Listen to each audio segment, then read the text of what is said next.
So, if we speak about tariffs, are tariffs on green tech a smart climate move or a disaster? We're told the green transition will save the planet, and we all believe in that, almost all believe in that. But the green transition is made with tools that are mostly made in countries with cheap labor and dirty energy. I'm talking about solar panels, wind turbines, electric cars.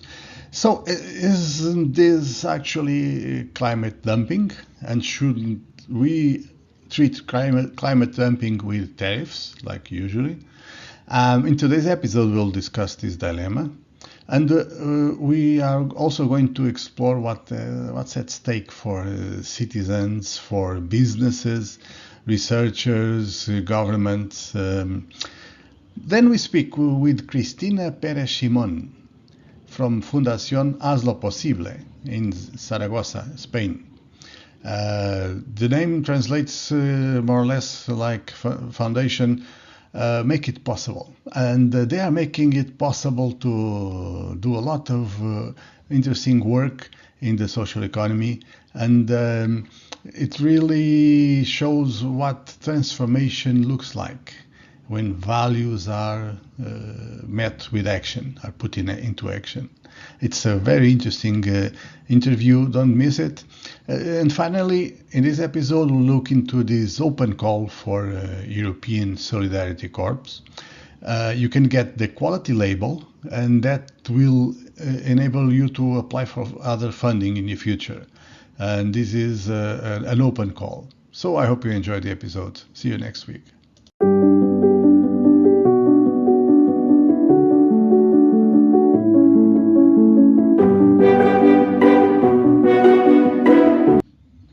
So the question today is, should we tariff green tech? You heard about this discussion, and it's about solar panels, electric vehicles, wind turbines, but it's mostly about power, economic power, political power. The question behind it is this: should we make green tech more expensive with tariffs, or should we open an exception to, I don't know, save the planet and keep those products from being subject to tariffs? Let's start with the beginning. Globalization actually brought us a lot of wealth. It brought us cheap goods, fast tech, open markets. It also brought us, at the same time, emissions, skyrocketing emissions, because supply chains are very long. It brought us pollution. And a kind of a race to the bottom when it comes to environmental standards. So we exported both the production of many goods and also the carbon footprint of that production to countries where protections are lower. And now we face this dilemma. So what do we do when going green, buying green, still means buying dirty? That's the discussion I want to go into today, because somehow we could call this climate dumping if we are buying electric vehicles, for instance, that are built in countries that don't really worry that much about carbon footprint. We get very happy because now we have a vehicle that doesn't pollute. And we don't see how much it has polluted the planet somewhere else. And the planet is only one. So there are pros and cons in this discussion. And there is even another tariff dilemma behind it. The thing is, should we put tariffs on green technologies that are made in these polluting countries?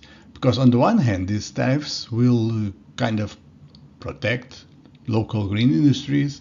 They will push for global standards that are cleaner. But on the other hand, these tariffs will raise prices for solar panels, for electric vehicles, for wind turbines, and this will slow down the green transition. There's no way around it. Also, they risk triggering these eventual tariffs risk triggering trade wars with China and others. So the question is, what is worse? Climate change or a few more years of cheaper imports, even if we're buying dirty? And this is where it gets kind of personal, because if you are a researcher, a policymaker, entrepreneur, you're in the middle of it. If you are a consumer, you are also in the middle of it.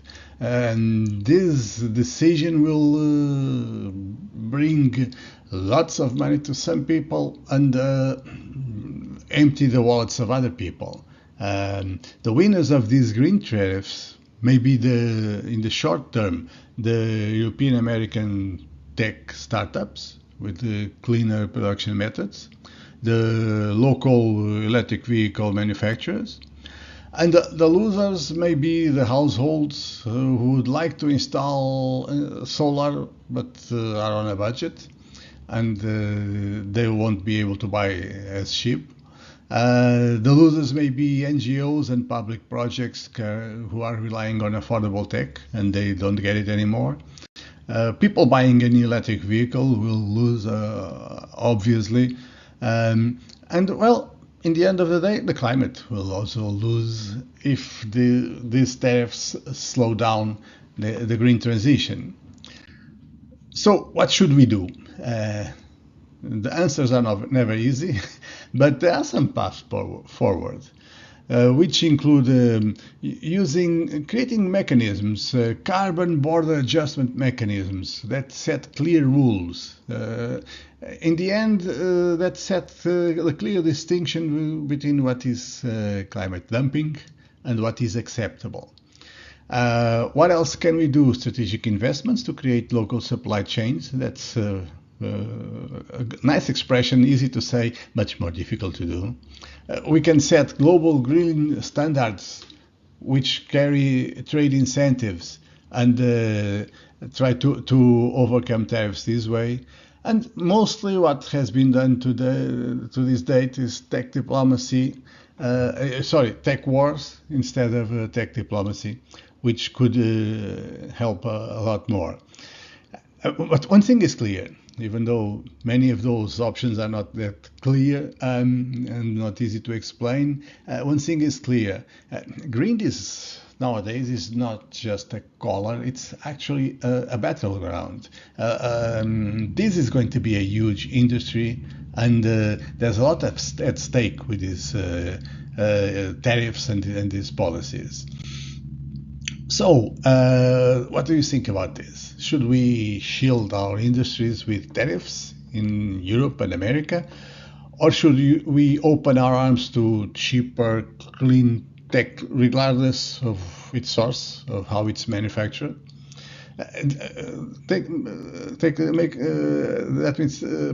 this way. This isn't really a debate about economics. It's more of a battle about power in the future.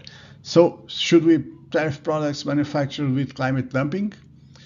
And if we do that, why stop at climate dumping? Shouldn't we also tariff products that are manufactured with social dumping? We could also talk about tax dumping. Hello, Ireland. Let's talk about it. I want to hear your opinions in the comments. I hope you enjoy it. So, welcome back to InnovEU, the EU Project Chronicles. Welcome, Cristina. Thank you for being here. This week we have with us Cristina Pérez. She works in Zaragoza, Spain, in the Fundación Hazloposible, which I think can be translated to English as do what you can, what is possible. What's your activity? You do what you can?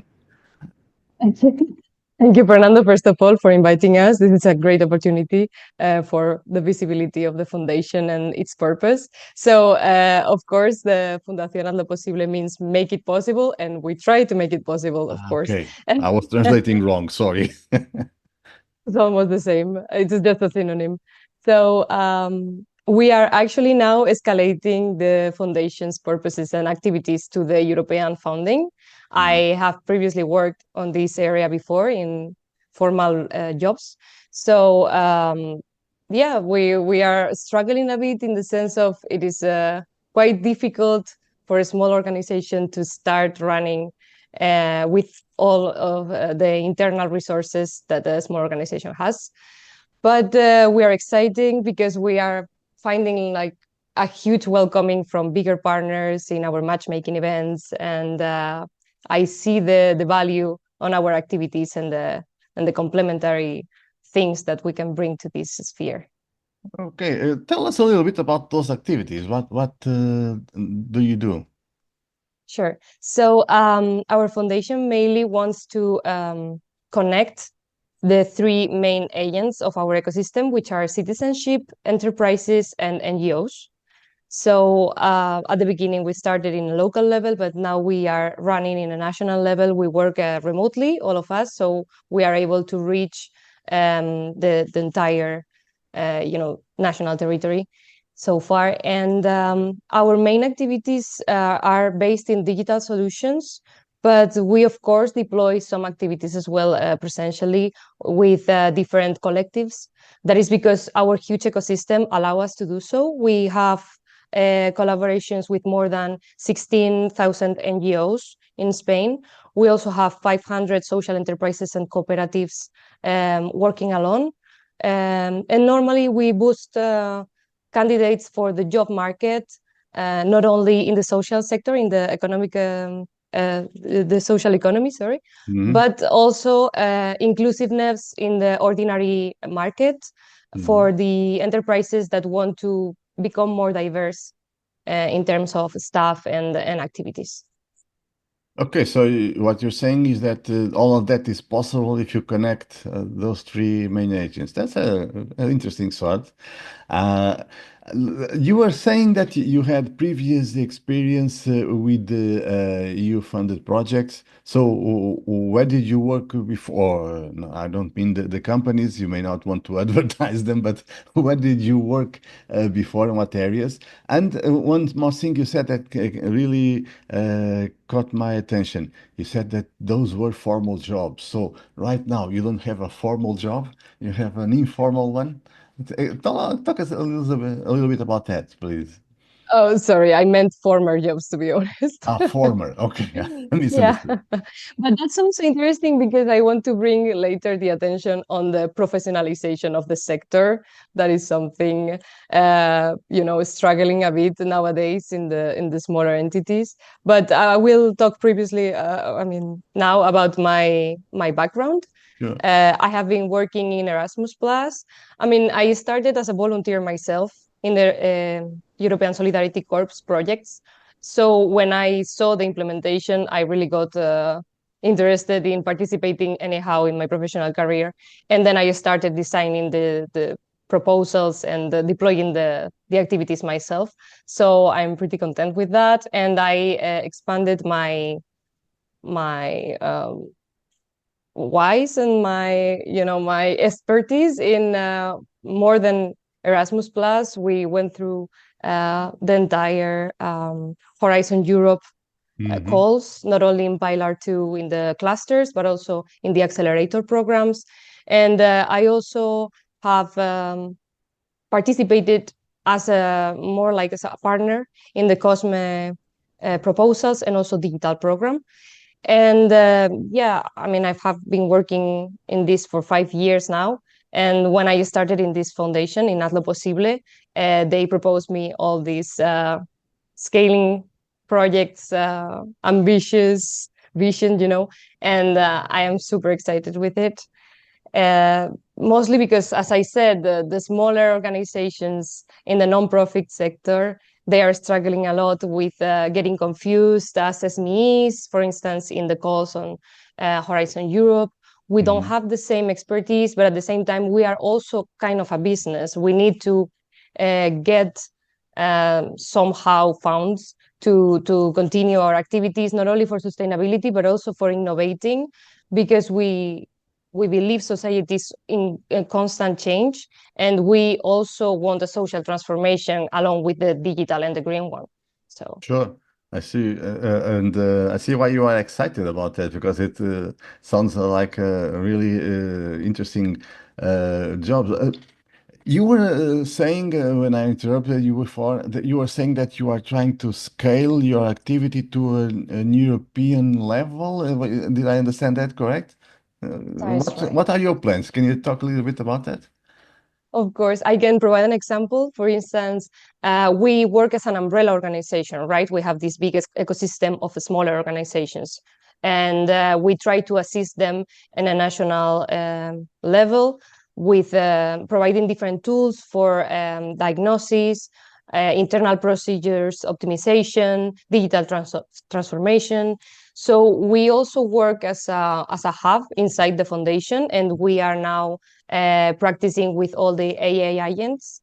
Like we are implementing, for instance, virtual assistants to our platforms, and we are generating like a big data infrastructure behind us. But we are aware that this is not something that every NGO can afford, and also we are aware that innovation is still something that it's getting promoted for enterprises, the big ones, but also the SMEs in the founding of the Horizon Europe calls. Mhm. But we feel like we don't have that big space. For instance, they are promoting data spaces in different private big sectors, such as pharmacy or space. Mhm. But and of course, data spaces are super important for the afterwards becoming AI factories, solutions like ended products and smart services. But in the social economy, we also have different terminology, and we also have inclusive language and certain things, you know, that are also aligned with the AI ethics that Mhm. are a priority right now in the European scope. But we don't feel like we have this space for us, you know, to promote these tools and this all this infrastructure for us. So that is something that we can help, and we are willing to promote and to scale to the European level now that we have tested in the national one. Yeah, yeah, and there's no reason why there should be any borders. You can find the same type of needs anywhere in Europe. Okay, I see where you're going, and you're planning to do that with the help of some EU programs because these organizations need funding always. It's also that's also the same all across Europe. We always need desperately to find funding. What kind of programs do you think can be used here? Right now, we are actually starting on this matchmaking processes with the partners in Cluster 4 of Horizon Europe 2025 calls. Mhm. We are envisioning also the 2026 ones, and we're interested, of course, in the data destination, and also there are some AI calls that we can fit regarding these terms of ethics and inclusiveness of all vulnerable collectives. But also we are interested in digital program because that is something that complements these boosting these tools, these big ambitious tools. There is training. I mean, it doesn't really feel needed something that you don't have the knowledge to use.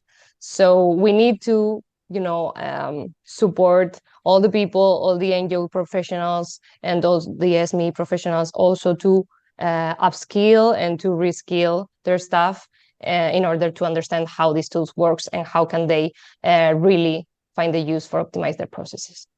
Well, you mentioned before the use of these matchmaking events that go on, mostly organized by the European Commission, I think, or some sub delegation of the European Commission.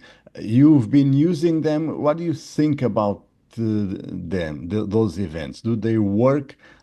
Personally, I have a feeling that we don't use them enough. That we, it's how do you say that in English? It's something we're wasting, a wasted opportunity. What's your opinion? I mean, I presume you're right when you are already a partner, full partner for different proposals. But it's a great opportunity for all the small organizations. It is also complicated, at least before pandemic times, when everything was on site always, Mhm. because you cannot, you don't have the resources to send the staff abroad and Mhm. go to Brussels, for instance.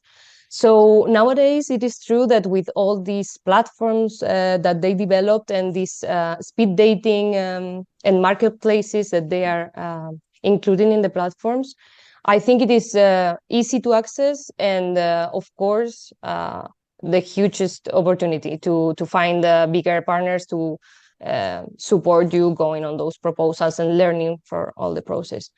And I use it quite a lot, to be honest. Now I am traveling as well, and I also found different communication and dissemination organizations that are also uh, creating these events on parallel.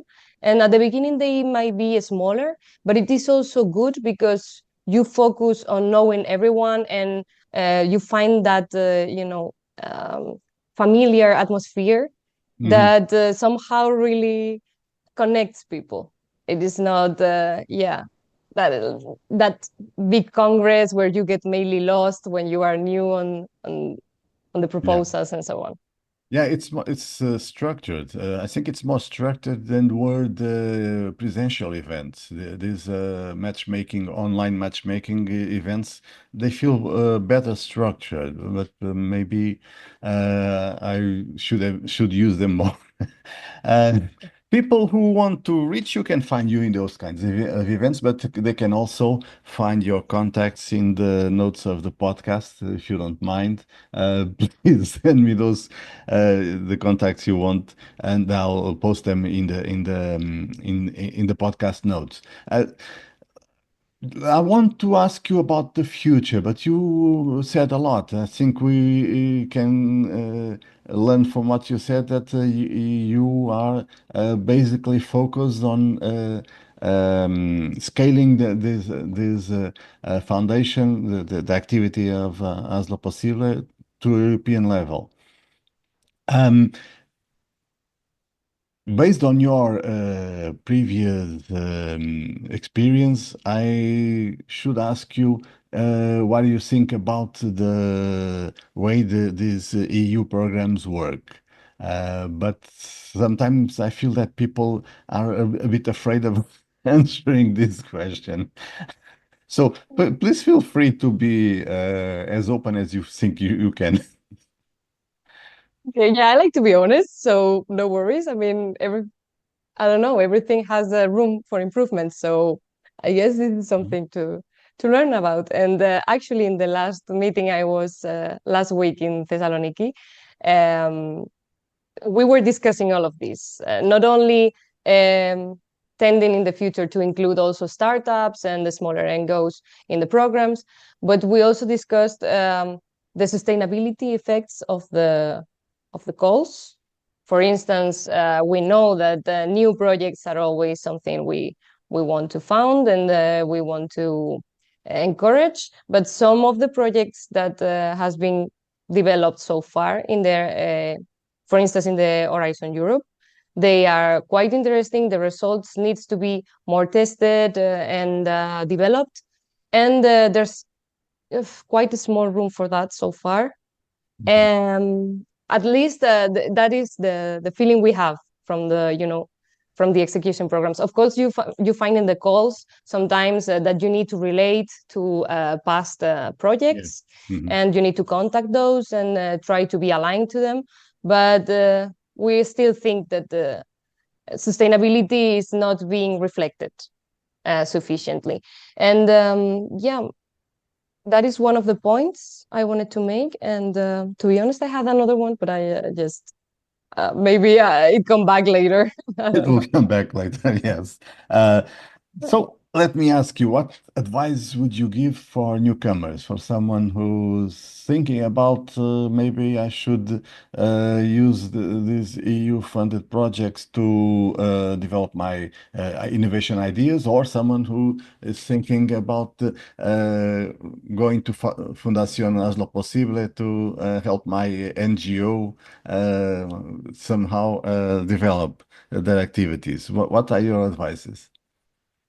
So first of all, do not be afraid of, you know, emailing people, make yourself visible. Your ideas are always good because you have I mean, if you have research or ask about the needs of your ecosystems, or then you have a good idea. So the problem is not there. The problem is how you communicate it, how you make yourself visible. And also, and this is the point I wanted to make before, Okay. try to be consistent, because as we are talking about the matchmaking, and of course it's well structured in the sense of being quick and finding a lot of partners, potential partners to for the consortium, but try to go beyond that, and to make like real connections with the companies, with the public authorities that you're working along with, because then you will realize how proposals, ideas come back to you like naturally, because of these spontaneous conversations, informal coffees you share with them, you get in this innovation circle, and I think it's the most exciting part of all of it. You're saying that the interaction is the most important part for the success of. Okay, I like that point. It's a good message for newcomers.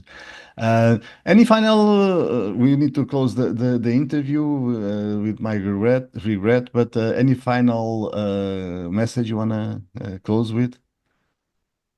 I guess we just want to send this message that NGOs, like social economy, is also important. It's also professional, and we are more than ready to be like full partners and great agents in this ecosystem innovation and change society. Okay, thank you very much. Cristina Pérez and Fundación Hazloposible, their contacts are in the episode notes and they are ready to work with you if you have the opportunity. So, thank you very much and I hope to see you soon. Thank you, Fernando. Me too. Bye-bye. You take care. Bye. This is not just another call. It's your gateway to real impact through humanitarian aid, European values, and transformative learning for young people. If you're serious about getting funded for something that truly matters, here's your roadmap to qualifying.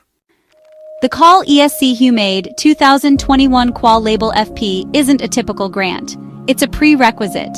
You must obtain this quality label if you want to participate in EU-funded humanitarian aid volunteering projects under the European Solidarity Corps. The main objective is to certify that your organization can provide high-quality volunteering activities aligned with EU principles: neutrality, humanity, do no harm, and long-term impact. There are 2 roles to apply for. Support role: prepare, mentor, coordinate volunteers.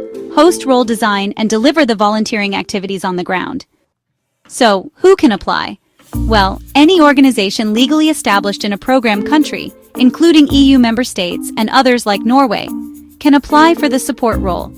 For the host role, organizations from non-program countries can apply, particularly where the volunteering will take place.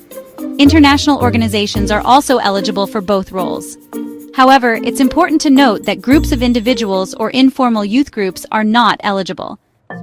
Organizations applying as support entities can also apply for the host role on behalf of their branches in other countries, under a simplified procedure. If you're awarded the quality label, you demonstrate capacity to manage volunteers safely and meaningfully. You gain access to EU calls for volunteering in humanitarian aid. Your profile is published in a European database, making you visible for partnerships and projects.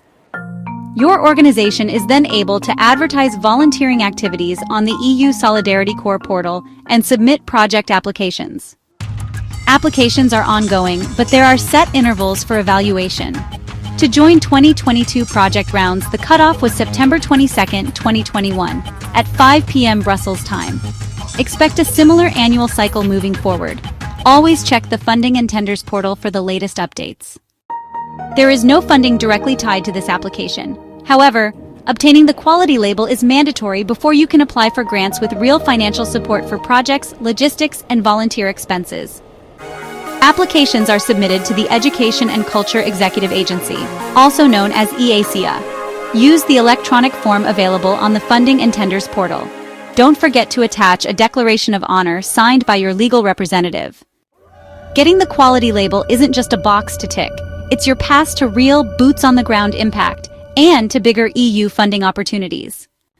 So, if you're ready to act and not just talk, apply now and unlock your path to humanitarian transformation. For more details, visit the Funding and Tenders portal.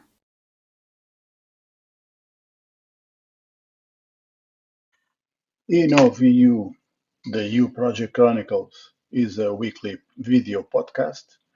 Please subscribe to the Polixox newsletter to receive every podcast episode.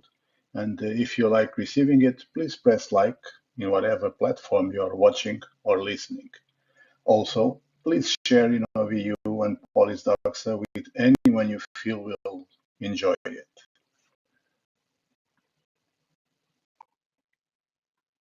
Credits, author and host Fernando C. Gaspar, music Hugo Gaspar, Lisbon, Portugal, 2024.